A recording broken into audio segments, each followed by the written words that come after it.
The XtraGauge control ships with nearly 100 built-in presets that are extremely easy to use and customize. All you need to do is drop the control onto a form, pick a style, set its properties, and that's it. In this video, I'll demonstrate how to create 3 gauges of different types, how to set their style, and how to dynamically modify their value at runtime. I've created a new WinForms project and added 3 gauge controls to the form.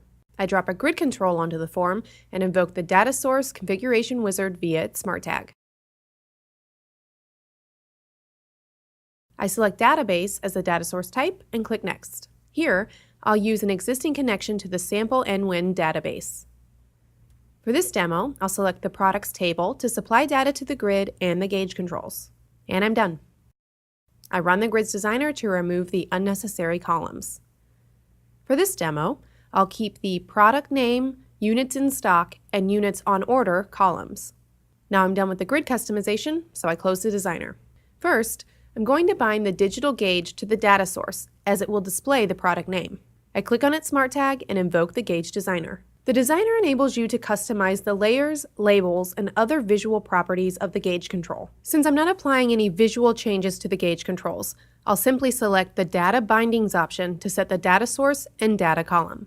I click on the ellipsis to invoke the Formatting and Advanced Binding editor window. I open the Binding drop-down box and expand the data source we created earlier. I can now select the column that will supply data to the digital gauge. Since the digital gauge can display text values, I'll select the product name column, and I'm done. I click on OK and close the designer. Now, I'll bind the circular and linear gauges to the data source in the same manner. I'll set the circular gauge to retrieve its value from the units in stock column. The linear gauge will retrieve its data from the units on order column.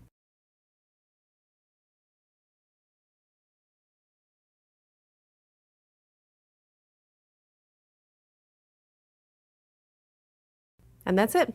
I run the application to see the result. The grid, as well as the gauge controls, have been bound to the same data source. I can click on any row in the grid and the gauges are updated accordingly. To learn more about XtraGauges, please visit the online documentation. Thanks for watching, and thank you for choosing DevExpress.